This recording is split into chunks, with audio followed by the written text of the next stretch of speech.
Bismillahirrahmanirrahim. Assalamu alaikum dear students. I am Mohsin Munawwar, your biology teacher for MD-CAT session. आज के इस lecture में हम test number 35 discuss करेंगे जो कि यूएचएस का सिलेबस में बायोटेक्नोलॉजी से बनाया गया। तो टेस्ट के लिए चलते हैं बोर्ड की तरफ। क्वेश्चन नंबर 1 है जी, the transgenic animal are those which have alpha foreign DNA in some of its cells, beta foreign DNA in all of its cells, Charlie foreign RNA in some of its cells and delta foreign RNA in all of its cells. तो actually transgenic animals कौन होते हैं? ऐसे individual जिनमें foreign DNA exert किया जाए। तो actually जो फॉरेन डीएनए कंटेनिंग है, अब यहां पे जो ऑप्शंस है अल्फा और बीटा, यानी कि इन दोनों में से एक राइट ऑप्शन है, फॉरेन डीएनए होना चाहिए। लेकिन जब सम सेल्स और ऑल सेल्स की बात करते हैं तो लाजमी ये याद रखिए, ट्रांसजेनिक ऑर्गेनिज्म या इंडिविजुअल बनाने के लिए एम्ब्रियो स्टेज पर या जाइगोट स्टेज पर जो डीएनए है वो इंसर्ट किया जाता है, जिस वजह से तमाम सेल जो है वो उनके पास वो डीएनए मौजूद होता है। तो इसका मतलब हम इस गिवन ऑप्शन में से राइट कंसीडर करेंगे, foreign DNA in all of its cells. So right option is beta. Question number 2, genetically engineered dash have been used to clean up environmental pollutants, increase fertility of the soil and kill insect pests.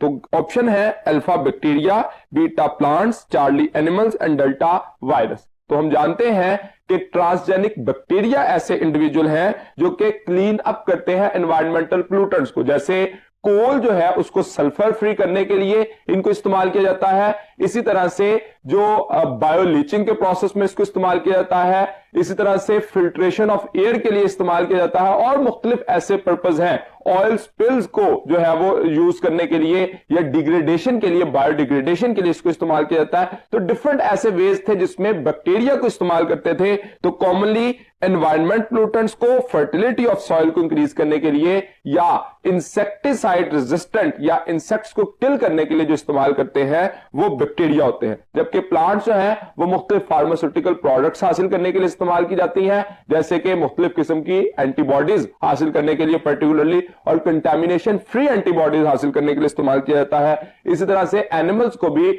मुख्तलिफ जो pharmaceutical products हैं हासिल करने के लिए particularly इस्तेमाल किया जाता है। जैसे जीन फार्मिंग का आपने प्रोसेस पढ़ा था, उसमें गॉट को और एनिमल्स में से माइस को जो है वो इस्तेमाल किया गया था। गॉट और माइस की एग्जांपल जो है हमारी बुक में मेंशन की गई है। जबकि वायरसेस जो है वो जेनेटिकली इंजीनियर्ड कहां इस्तेमाल किए जाते हैं? जीन थेरेपी के प्रोसेस में। जब हम एक्स वीवो जीन थेरेपी करते हैं तो उसमें जेनेटिकली इंजीनियर्ड जो रेट्रोवायरसेस हैं उनको इस्तेमाल किया जाता है, जिनको हम जेनेटिकली मॉडिफाइड का नाम भी देते हैं। सो राइट ऑप्शन इसमें क्या होगा? Alpha bacteria. क्वेश्चन नंबर 3 भी देखिए, cystic fibrosis patients lack a gene that codes for transmembrane carriers of dash ion. Alpha option है sodium, beta calcium, Charlie chloride and delta potassium.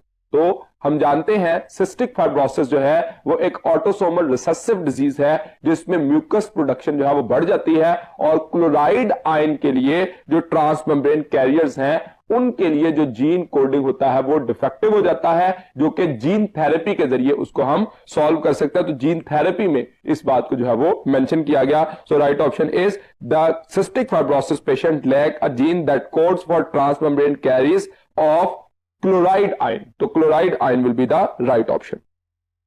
Question number 4, which one of the following is incorrectly matched? Alpha RFLP DNA fingerprinting, beta DNA polymerase PCR, Charlie gene therapy cure genetic disorders and delta DNA ligase gel electrophoresis। तो हमें mismatch pair जो है वो choose करना है। RFLPs जिनको हम कहते हैं रिस्ट्रिक्शन फ्रेगमेंट लेंथ पॉलीमॉर्फिज्म, जो हमने डीएनए सैंपल लिया था जब उसको ट्रीट करते हैं रिस्ट्रिक्शन एंडोन्यूक्लियोसिस से, तो उससे RFLPs बनते हैं ड्यूरिंग फिंगरप्रिंटिंग, डीएनए फिंगरप्रिंटिंग, या इसी को डीएनए टेस्ट या डीएनए एनालिसिस का नाम दिया था। सो ये मैचिंग पेयर है। दूसरा देखें डीएनए पॉलीमरेज पीसीआर। तो डीएनए पॉलीमरेज वाहिद वो एंजाइम है जिसको हम टैग पॉलीमरेज कहते हैं स्पेशली, जो कि पीसीआर में यूज होता है, इसके अलावा कोई एंजाइम यूज नहीं होता। तो ये भी बात ठीक है। Charlie, gene therapy to cure the genetic disorders, ये भी बात ठीक है। जीन थेरेपी में हम डिफेक्टिव जीन को रिप्लेस करते हैं नॉर्मल जीन के साथ, तो ये एक जेनेटिक डिसऑर्डर को ट्रीट करने के लिए इस्तेमाल होती है। So that is also a right option. लेकिन जब डेल्टा ऑप्शन देखते हैं डीएनए लाइगेज जेल इलेक्ट्रोफोरेसिस, तो जेल इलेक्ट्रोफोरेसिस में तो हम सिर्फ separation of fragments of DNA करते हैं on the basis of their molecular weight या साइज। वहां पे लाइगेज का काम नहीं है। लाइगेज कहां पे यूज होते हैं? एक तो यूज होते हैं रिकम्बिनेंट डीएनए में, जब टू डिफरेंट सोर्सेस के डीएनए को जोड़ा जाता है, या रेप्लिकेशन के दौरान जहां पे हम कहते हैं कि ओकाज़की फ्रेगमेंट को जोड़ने के लिए एंजाइम चाहिए होता है लाइगेज। तो इसका मतलब डेल्टा जो है ये मिसमैच्ड है, यानी कि गिवन जो क्वेश्चन है उसके लिए हमने मिसमैच पेयर को चूज करना था। So delta is the mismatched pair. Question number 5. Dash is preferable vehicle for biotechnology products. Alpha milk, beta blood, Charlie saliva and delta urine. तो एक्चुअली दो ऐसे व्हीकल जो यूज किए गए ट्रांसजेनिक ऑर्गेनिज्म में, एक मिल्क को यूज किया गया और दूसरा यूरिन। जो पहला एक्सपेरिमेंट किया गया जो कि गॉट हर्ड्स पे था, उसमें हमने देखा कि मिल्क में अपने जो जीन का रिक्वायर्ड प्रोडक्ट था उसको हासिल किया जाता था और आइसोलेट किया जाता था। लेकिन बाद में माइस पे जो एक्सपेरिमेंट्स किए गए उसमें यूरिन के अंदर वो अपना जो जीन प्रोडक्ट है उसको हासिल किया गया और यूरिन प्रेफरेबल है। उसकी वजह क्या थी कि यूरिन जो है वो at the time of birth produce होना शुरू होता है और टिल डेथ उसकी प्रोडक्शन है।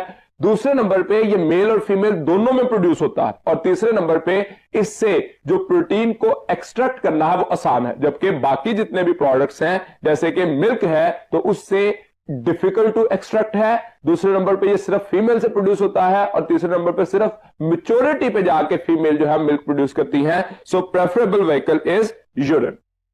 Question number 6. DNA fragments generated by restriction endonucleases in a chemical reaction can be separated by alpha polymerase chain reaction, beta cloning, Charlie centrifugation and delta electrophoresis. तो DNA fragments जो कि generate किए जाएंगे restriction endonuclease से, तो actually अगर मैं इस बात को एक्सप्लेन करूं एज अ प्रोसेस तो क्या किया जाता है। फॉर एग्जांपल हम ये देखते हैं कि हमारे पास ये डीएनए का सैंपल है, इस डीएनए के सैंपल को हम रिस्ट्रिक्शन एंडोन्यूक्लियस से ट्रीट करते हैं। अब रिस्ट्रिक्शन एंडोन्यूक्लियस क्या करेंगे, इस डीएनए के मॉलिक्यूल को कट करेंगे स्पेसिफिक सीक्वेंस से या स्पेसिफिक पोजीशन से। वो कौन सी पोजीशन होंगी? Palindromic sequences. तो एक्चुअली वहां से कट करेंगे जिस वजह से ये डिफरेंट फ्रेगमेंट बनेंगे जिनको नाम दिया जाएगा RFLPs। जब RFLPs बने तो इसको हम लोड करेंगे in the gel electrophoresis agarose jail पे लोड करेंगे। यहां पे वेल्स बनाए जाते हैं, इन वेल्स के अंदर हमने डीएनए को लोड किया। अब जिस वक्त हम डीएनए लोड करेंगे, यहां पे जो डीएनए के पीसेस हैं उनको लोड करने के बाद इसको नेगेटिव चार्ज इस तरफ दिया जाएगा और पॉजिटिव चार्ज इस तरफ बैटरी प्लेस की जाएगी और इलेक्ट्रोफोरेसिस में जो ये डीएनए के मॉलिक्यूल हैं वो ट्रेवल करना शुरू कर देंगे पोरस स्ट्रक्चर में से और अल्टीमेटली यहां पे बैंड्स अपीयर होंगे। जब हम ऑटो रेडियोग्राम में इसको देखेंगे तो उसमें हम कहते हैं कि जो बैंड्स नजर आते हैं वो इस तरह से, अगर बैंड्स नजर आ रहे हैं तो लोअर साइड पे शॉर्टर बैंड्स आएंगे या शॉर्टर सेगमेंट होंगे और अपर साइड पे लॉन्गर सेगमेंट होंगे जिनकी लेंथ ज्यादा होगी क्योंकि मोलेकुलर वेट की बेस पे सेपरेशन होनी है। तो यहां पे हम कहेंगे शॉर्टर टू लॉन्गर बैंड जो है वो हमें अपीयर होंगे जो कि सेपरेट किस वजह से हो रहे हैं? इलेक्ट्रोफोरेसिस के जरिए। So right option is delta. Question number 7 देखिए, given below is a example of a portion of DNA strand giving the base sequence of opposite strand. What is so special shown in it? अगर मैं वो sample दिखाऊं जो DNA का segment दिया गया तो मैं यहां पे लिखता हूं वो सेगमेंट क्या है? GAATTC जो कि 5 prime end to 3 prime end है और लोअर साइड पे दिया गया जो कि CTTAAG ये भी 5 prime to 3 prime opposite strand है। अब इसमें वो कहता है स्पेशल क्या है? सबसे पहले alpha replication completed, beta deletion mutation, Charlie start codon at 5 prime end, and delta palindromic sequence of base pairs. तो इसमें देखिए पहली ऑप्शन रेप्लिकेशन कंप्लीटेड, तो यहां पे हमें सच कोई ऐसा जो है वो इसमें नजर नहीं आ रहा कि रेप्लिकेशन हुई है या नहीं हुई। ये एक डबल स्ट्रैंडेड स्ट्रक्चर है डीएनए के मॉलिक्यूल का। डिलीशन म्यूटेशन, तो डिलीशन भी हम अगर जो एक्चुअल स्ट्रैंड है उसके साथ कंपेयर करें तो हम डिलीशन, एडिशन या इन्वर्शन या ट्रांसलोकेशन जो है उसको ऑब्जर्व कर सकते हैं। स्टार्ट कोडॉन एट 5 प्राइम, तो 5 प्राइम पर GAA या GAA एज सच जो कोडॉन जो है वो हमेशा mRNA पर मौजूद होता है ना कि डीएनए पे, इसका मतलब ये भी बात ठीक नहीं है। और डेल्टा में palindromic sequence of base pairs, तो ये बात जो है पैलिंड्रोमिक सीक्वेंस की डेफिनेशन क्या थी, जिसमें हम कहते हैं कि अगर ऑपोजिट स्ट्रैंड में सिमेट्रिकल अरेंजमेंट आए, यानी कि 5 प्राइम टू 3 प्राइम अगर रीड करें तो जो सीक्वेंस यहां पे मौजूद है वही इस पे भी 5 प्राइम टू 3 प्राइम मौजूद हो, ये 4 या 6 न्यूक्लियोटाइड का सीक्वेंस होता है जो कि ऑपोजिट स्ट्रैंड पर सिमेट्रिकल रीड किया जा सकता है, जिसको हम नाम देते हैं पैलिंड्रोमिक सीक्वेंस। और ये सीक्वेंस मौजूद क्यों होते हैं, ताकि रिस्ट्रिक्शन एंडोन्यूक्लियोसिस जो है यहां से डीएनए को कट कर सके। तो डीएनए को कट करने के लिए पैलिंड्रोमिक सीक्वेंस के दरमियान से या पैलिंड्रोमिक सीक्वेंस की साइड से जो रिस्ट्रिक्शन एंडोन्यूक्लियोसिस हैं जो कट करते हैं, इसी वजह से restriction endonucleases on the type of palindromic sequence highly specific होते हैं। तो ये एक पैलिंड्रोमिक सीक्वेंस है और हमें यह भी पता होना चाहिए कि ये पैलिंड्रोमिक सीक्वेंस किसका है, दैट इज फॉर इकोलाई, जिसका नाम है EcoR1। तो ये GAATTC EcoR1 का सीक्वेंस है। क्वेश्चन नंबर 8 देखिए, bone marrow cells are preferred for gene therapy of SCID because alpha they divide, beta they are vigorous, Charlie they are differentiated and delta they are simple. तो gene therapy के लिए bone marrow cells को prefer क्यों किया जाता है, जब SCID severe combined immunodeficiency जो सिंड्रोम है इसमें हम बोन सेल्स को प्रेफर करते हैं इस वजह से कि ये डिवीजन की कैपेबिलिटी रखते हैं। आपने जो एक वर्ड पढ़ा टोटीपोटेंट, और इसी तरह से कुछ सेल्स होते हैं प्लूरीपोटेंट जो कि पोटेंशियल रखते हैं डिवाइड करके और डिफरेंशिएटेड स्ट्रक्चर बनाने के लिए या कोई एक पर्टिकुलर सेल लिनिएज बनाने के लिए। तो ये एक्चुअली सेल लिनिएज बनाने के लिए ये सेल्स होते हैं जिनको हम बोन मैरो सेल्स कहते हैं और ये डिवाइड करने की कैपेसिटी रखते हैं। So alpha will be the most suitable option. Question number 9, the plasmid PBR322 has antibiotic resistant genes for alpha tetracycline and doxycycline, beta streptomycin and penicillin, charlie doxycycline and ampicillin, and delta ampicillin and tetracycline। तो actually हमारे पास जो plasmid, जब हम vector पढ़ते हैं तो उसमें plasmid के बारे में बताया गया कि plasmid extra chromosomal circular DNA है। इसका नेचुरल फंक्शन बैक्टीरिया की बॉडी में क्या है, एक तो ये जीन्स रखता है एंटीबायोटिक रेजिस्टेंस और दूसरा इसका फंक्शन फर्टिलिटी के लिए है। तो एक्चुअली यहां पे जो PBR322 है वो एंटीबायोटिक रेजिस्टेंट बताया गया, ये जीन बताया गया जो कि एंटीबायोटिक रेजिस्टेंट है। अब एंटीबायोटिक रेजिस्टेंस किस एंटीबायोटिक के लिए शो करता है, तो ये शो करता है ampicillin as well as tetracycline. उसके मुकाबले में एक और जो जीन हमारी बुक में मेंशन किया गया है दैट इज PSC101, वो किसके लिए है, सिर्फ टेट्रासाइक्लिन के लिए रेजिस्टेंट है। और ये जो है ये टेट्रासाइक्लिन और एम्पिसिलिन दोनों के लिए रेजिस्टेंट है। So right option is delta.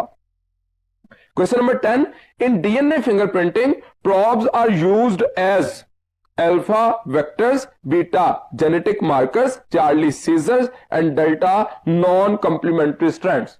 तो प्रोब्स जो है ये एक्चुअली सर्च करने के लिए इस्तेमाल होते हैं किस जगह पे, जब जेल इलेक्ट्रोफोरेसिस करने के बाद डीएनए को ब्लॉटिंग किया जाता है और ब्लॉटिंग ऑन द मेम्ब्रेन करने के बाद डीनेचर जब हो गया तो उसके साथ अपना प्रोब उस पर स्प्रे किया जाता है ताकि वो रेडियो एक्टिव उसके साथ अटैच हो, कंप्लीमेंट्री, और ऑटो रेडियोग्राम में उसको ऑब्जर्व करना आसान हो जाए। तो एक्चुअली ये जो प्रोब है ये जेनेटिक मार्कर्स के तौर पर काम करते हैं जो कि उस डीएनए के साथ कंप्लीमेंट्री स्ट्रैंड के तौर पर काम करेंगे। So right option will be beta. Vectors जो है वो इसमें एज सच डीएनए फिंगरप्रिंटिंग में हमें रिक्वायर्ड नहीं होते, सीजर्स भी रिक्वायर्ड नहीं होते, और नॉन कंप्लीमेंट्री स्ट्रैंड अगर बनेंगे तो वो कंप्लीमेंटेशन नहीं कर सकेंगे या डीनेचर डीएनए के साथ जो है वो अटैच नहीं हो सकेंगे, इसलिए ये कंप्लीमेंट्री स्ट्रैंड होते हैं। तो जो सीजर्स है और वेक्टर्स है ये रिकम्बिनेंट डीएनए टेक्नोलॉजी में इस्तेमाल होते हैं, एनालिसिस ऑफ डीएनए में इनका काम नहीं होता।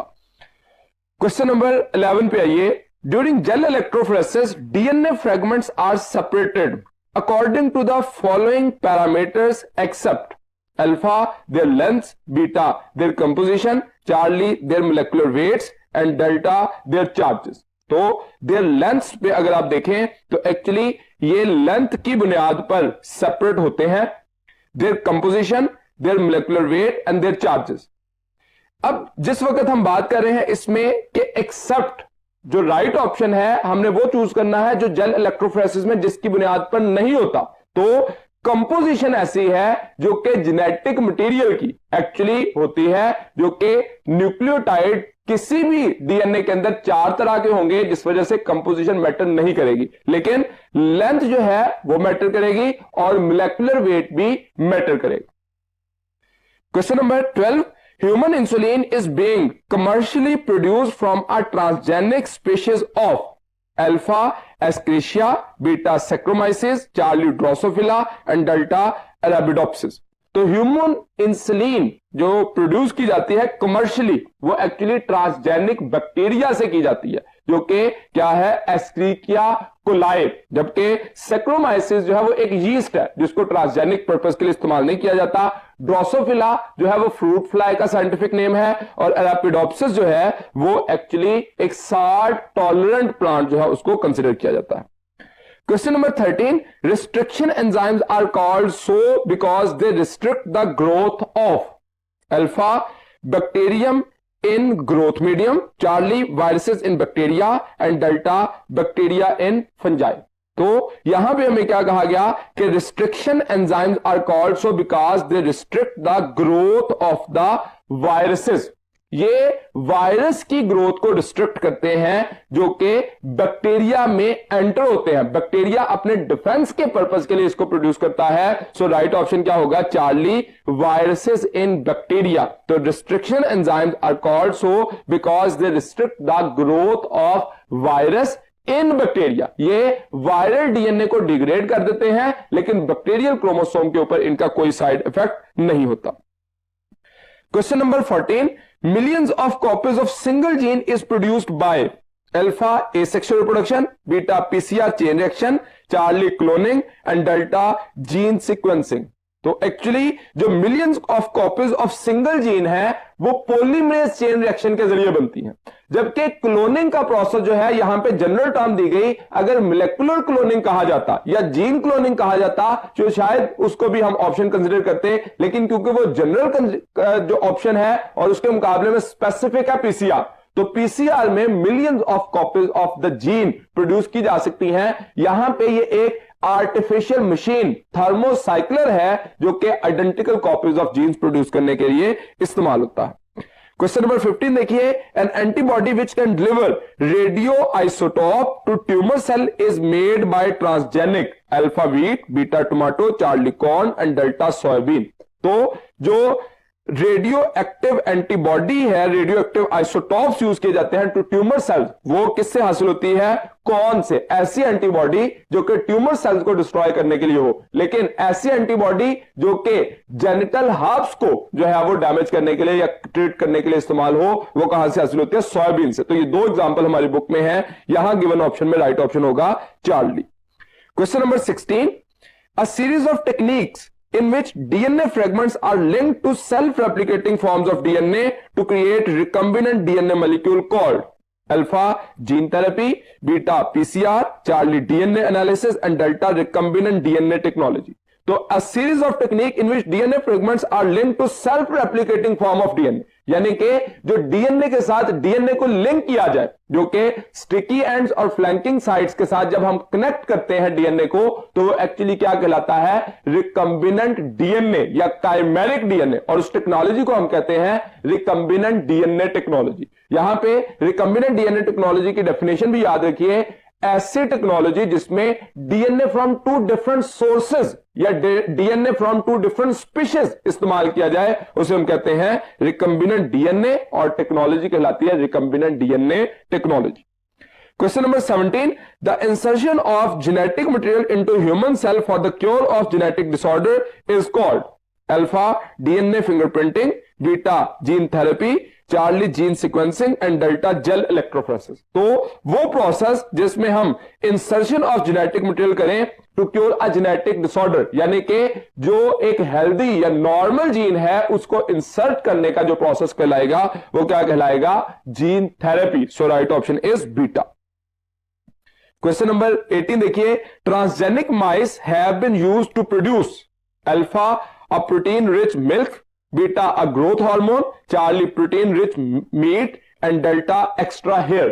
तो जब हम ट्रांसजेनिक एनिमल्स पढ़ते हैं तो दो एग्जांपल हमारी बुक में दी गई हैं जिसमें कहा गया कि जो गॉड हर्ड था उसको यूज किया गया था for the production of the particular transgenic product in the form of milk excretion, लेकिन बाद में देखा गया कि मिल्क जो है वो प्रेफरेबल व्हीकल नहीं है, तो फिर माइस को इस्तेमाल किया गया और माइस को जो है वो यूज किया गया ताकि उसके यूरिन में ग्रोथ हार्मोन जो है उसको प्रोड्यूस कराया जा सके। हम जानते हैं गोट के केस में हम क्या प्रोड्यूस करते थे? एंटीथ्रोम्बिन 3 जो है वो उसके मिल्क में प्रोड्यूस कराया गया था एक्सपेरिमेंटली, जबकि माइस के यूरिन में जो है ग्रोथ हार्मोन की प्रोडक्शन जो है वो कराई गई थी। Question number 19, lambda phase is a alpha bacterial virus, beta virus, Charlie prion and delta bacterium. तो लैम्डा फेज जो है वो एक वेक्टर के तौर पर इस्तेमाल किया जाता है रिकम्बिनेंट डीएनए टेक्नोलॉजी में, जो कि एक बैक्टीरियल वायरस है जो कि बैक्टीरिया को इन्फेक्ट कर सकता है और अपना डीएनए बैक्टीरिया में इंसर्ट कर सकता है। So right option is alpha. Question number 20, dash are also used for cleansing up beaches, alpha transgenic plants, beta transgenic animals, Charlie transgenic bacteria and delta transgenic viruses. तो transgenic viruses जो है वो तो genetically engineered virus कहा जाता है, as such हम transgenic उसको कंसीडर नहीं करते, लेकिन ट्रांसजेनिक बैक्टीरिया इनके डिफरेंट फंक्शन थे जिसमें जो क्लींजिंग अप बीचेस भी था, उसके साथ साथ ये पर्टिकुलरली बायोफिल्ट्रेशन या बायोडिग्रेडेशन का प्रोसेस भी करते थे। So right option will be Charlie transgenic bacteria. Question number 21, chimeric DNA is also known as alpha vector, beta molecular scissor, charlie plasmid and delta recombinant DNA। तो chimeric DNA recombinant DNA का ही दूसरा नाम है जिसमें 2 different sources of DNA मौजूद होते हैं, या DNA from 2 different species जो है वो कंसिडर किए जाते हैं।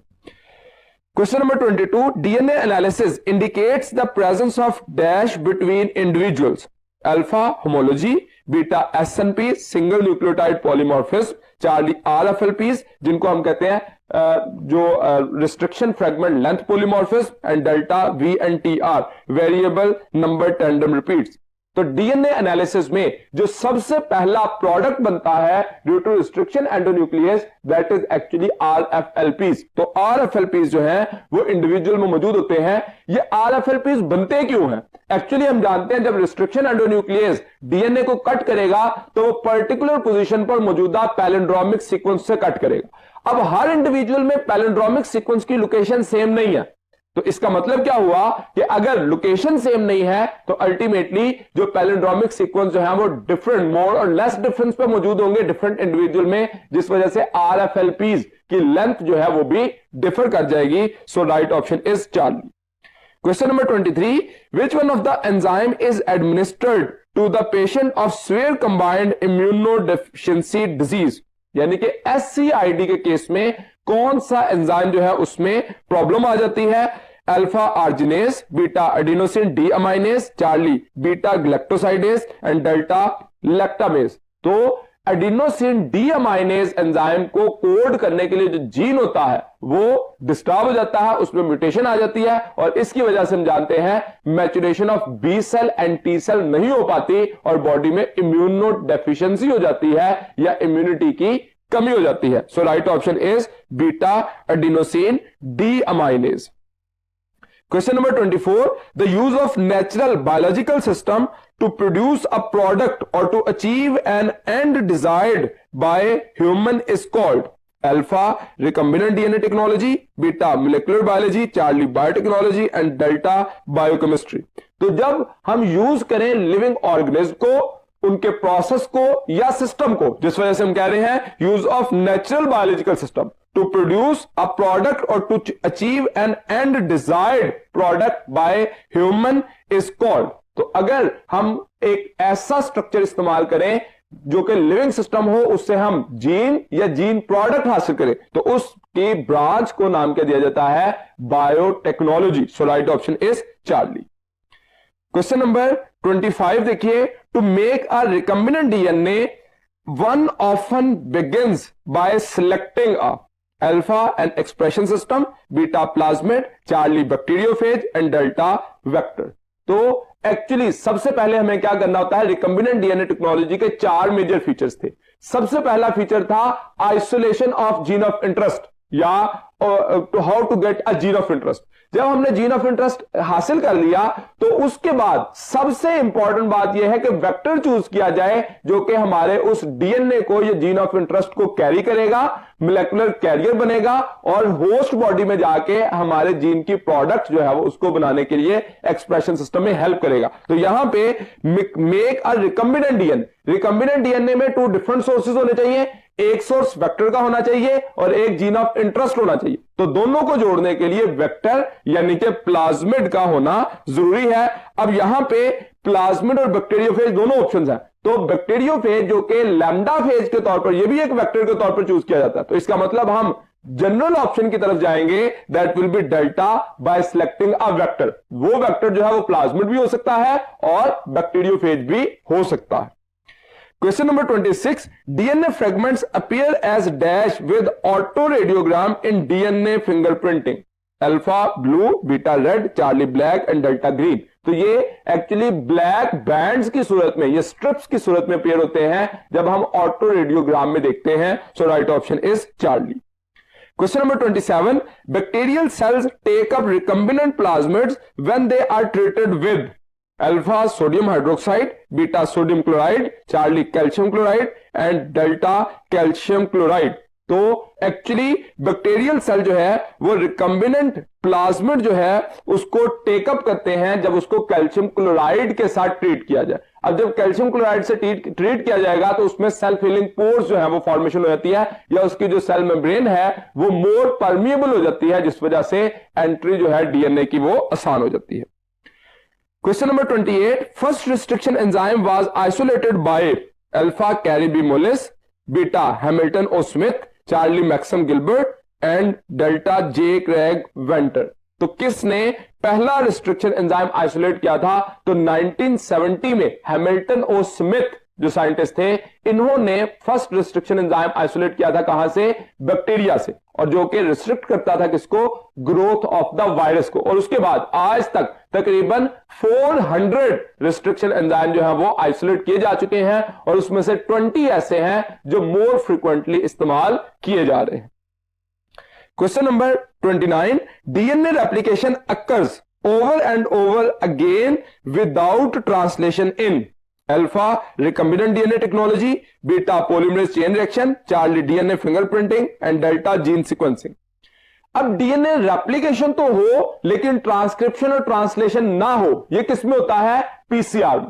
ये एक मशीन है जो कि सिर्फ आइडेंटिकल कॉपीज ऑफ डीएनए बनाने के लिए इस्तेमाल होती है। तो इसका मतलब ये हुआ कि जो पॉलीमरेज चेन रिएक्शन है उसमें डीएनए रेप्लिकेशन होती है over and over again, but there is no translation. जबकि रिकम्बिनेंट डीएनए टेक्नोलॉजी में ट्रांसक्रिप्शन और ट्रांसलेशन भी होती है, इसी वजह से प्रोडक्ट ऑफ द जीन बनती है। जबकि अब देखिए अगर डीएनए फिंगरप्रिंटिंग और जीन सीक्वेंसिंग, इसके अंदर हम एज सच किसी किस्म की कोई जो रेप्लिकेशन है या ट्रांसक्रिप्शन या ट्रांसलेशन इसमें नहीं करते। जीन सीक्वेंसिंग में हम sequence and number of nucleotide determine करते हैं और फिंगरप्रिंटिंग के केस में हम जो डिफरेंस है अमंग 2 डिफरेंट इंडिविजुअल या 3 different individual according to genetic basis उसको डिटरमिन करने के लिए डीएनए फिंगरप्रिंटिंग या डीएनए एनालिसिस या डीएनए टेस्ट किया जाता है।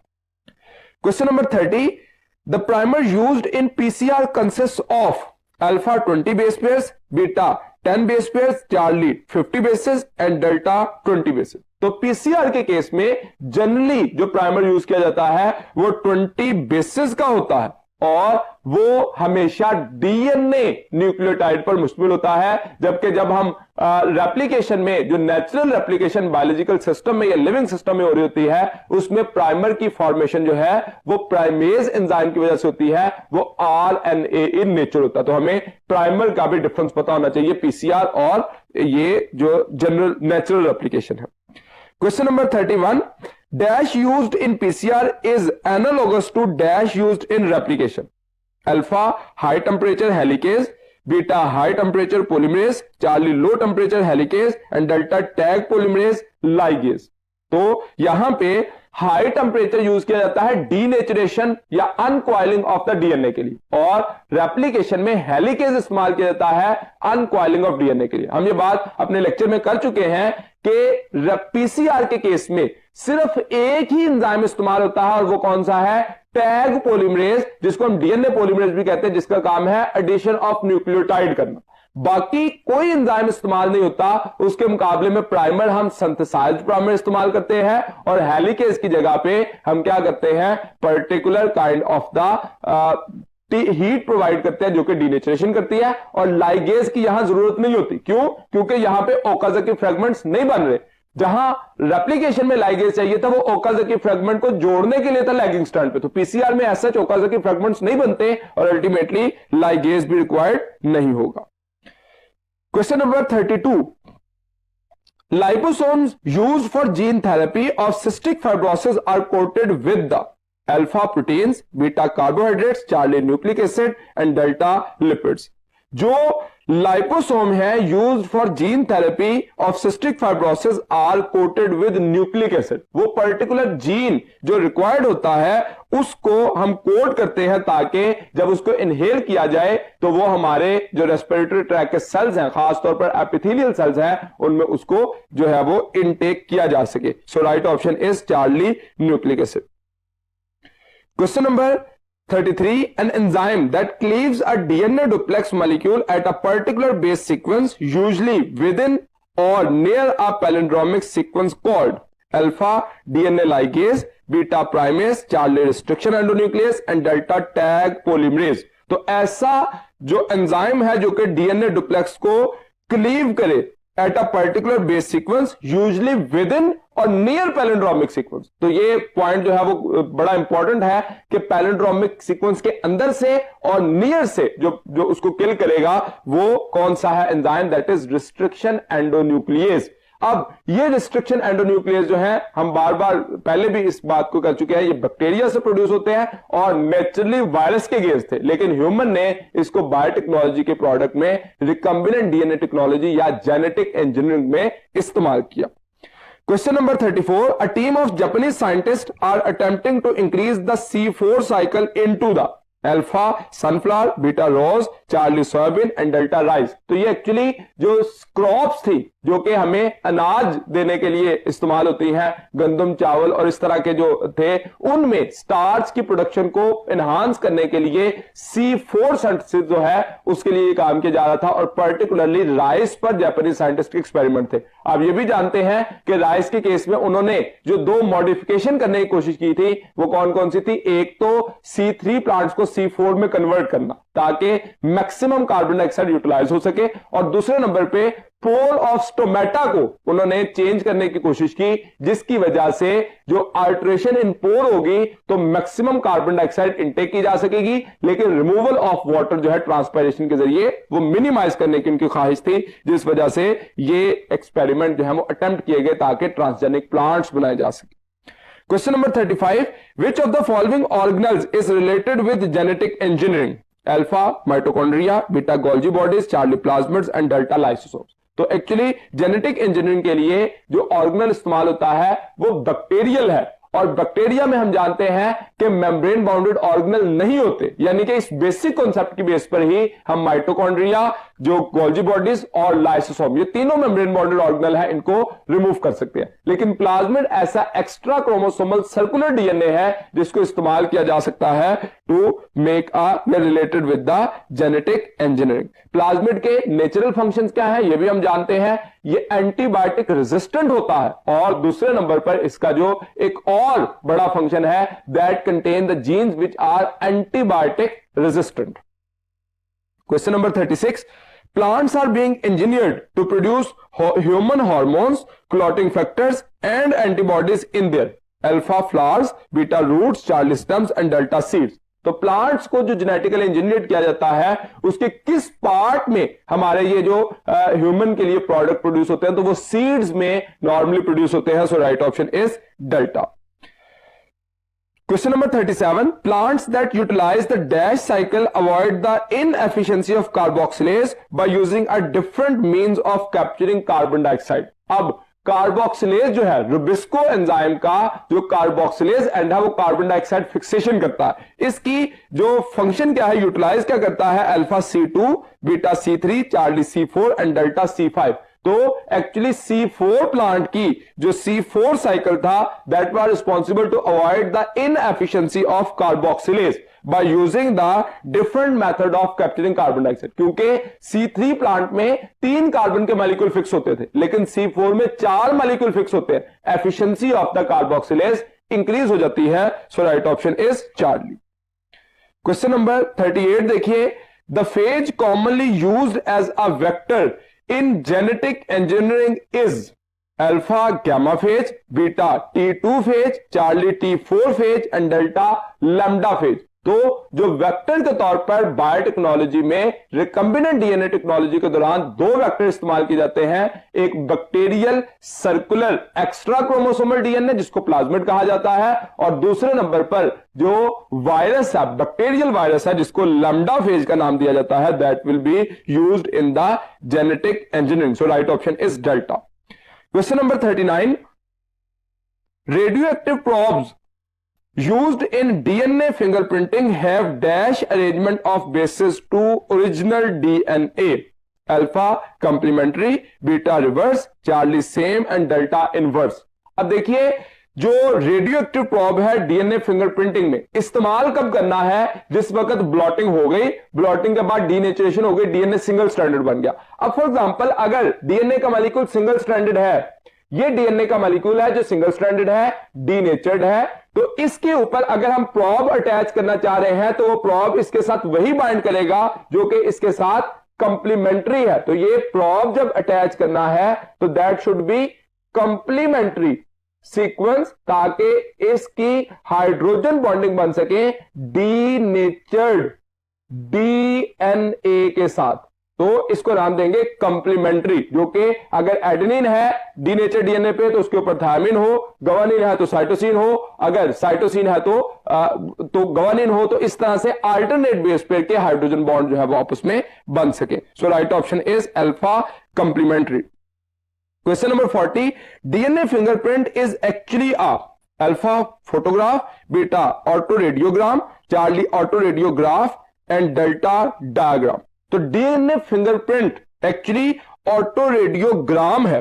तो जो ऑटो रेडियोग्राफ और ग्राम एक्चुअली डिफरेंस क्या है कि एक मशीन जो इस्तेमाल की जाती है वो ऑटो रेडियोग्राम कहलाती है, और वो ग्राफ या वो पेपर जिसके ऊपर हम ये प्रिंट हासिल करेंगे वो कहलाएगा autoradiograph. So right option is autoradiograph.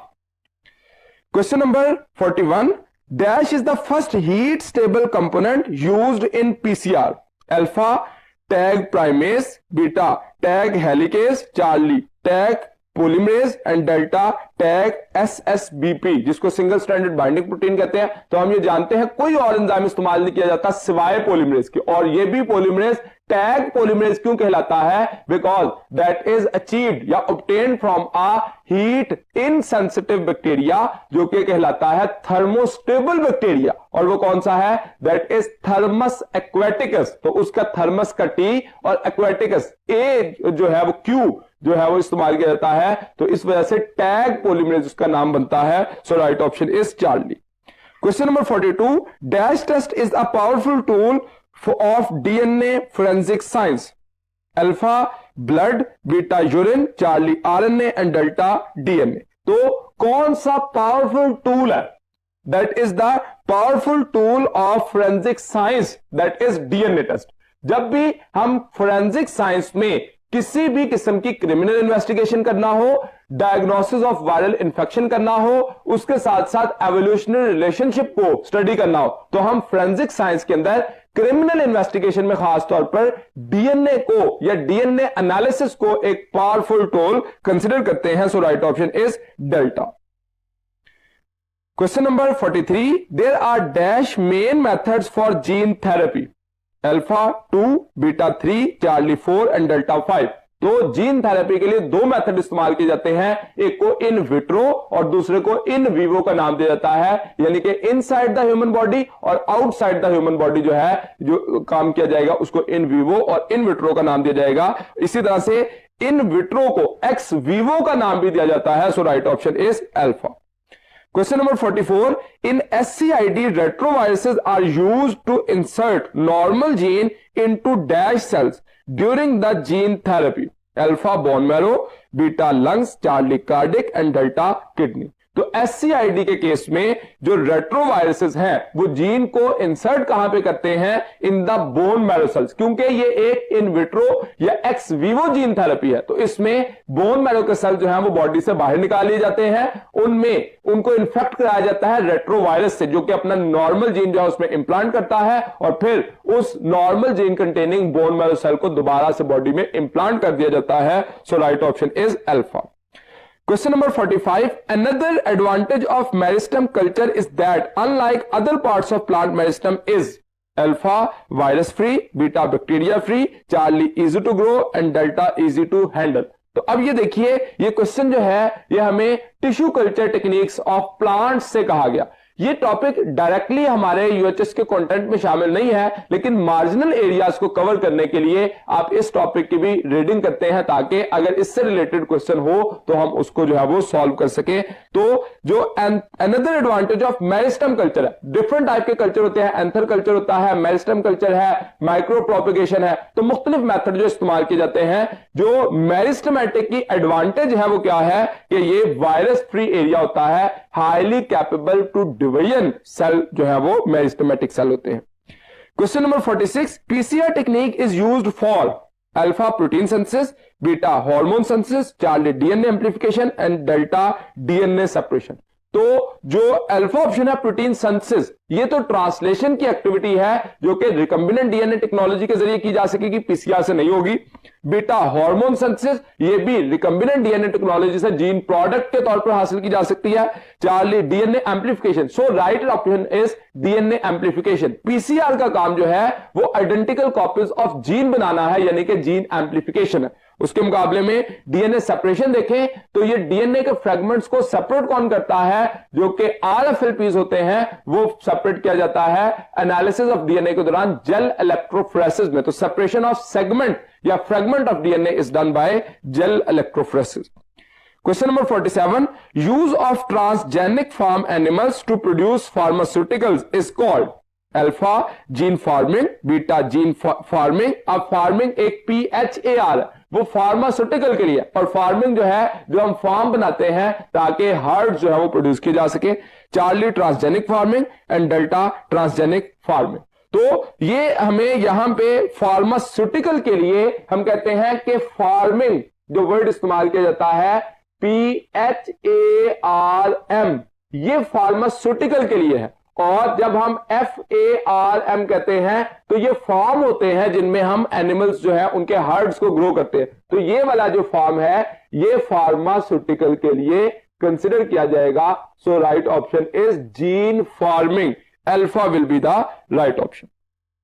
Question number 48, restriction endonucleases cleave the dash of duplex DNA, alpha nitrogenous base, beta phosphopentose sugar, Charlie phosphodiester bond and delta hydrogen bond. तो restriction endonucleases, for example ये हमारे पास sequence है, तो इनके दरमियान phosphodiester bond जो है उनको तोड़ेगा, तो G और A के दरमियान फॉस्फोडाइस्टर बॉन्ड बना होता है। इस वजह से जो रिस्ट्रिक्शन एंडोन्यूक्लियसेस हैं वो डबल स्ट्रैंडेड कट लगाते हैं और एक्चुअली इसकी वजह से फ्लैंकिंग एंड और स्टिकी एंड की फॉर्मेशन होती है, जो कि फिर से दोबारा रिकम्बिनेंट डीएनए बनते वक्त अटैच हो सकते हैं। So right option is Charlie. Question number 49, restriction endonucleases are used for in vitro DNA synthesis, beta used in genetic engineering, Charlie present in mammalian cell for degradation of DNA and delta synthesized by viruses. तो restriction endonucleases used in vitro DNA synthesis, तो ये गलत है। DNA synthesis in vitro कहां पे की जाती है? पीसीआर में। दूसरे नंबर पे यूज्ड इन जेनेटिक इंजीनियरिंग, तो ये बात ठीक है, रिस्ट्रिक्शन एंडोन्यूक्लियसेस को जेनेटिक इंजीनियरिंग में यूज किया जाता है ताकि पैलिंड्रोमिक सीक्वेंस से कट करने के लिए यूज हो सके।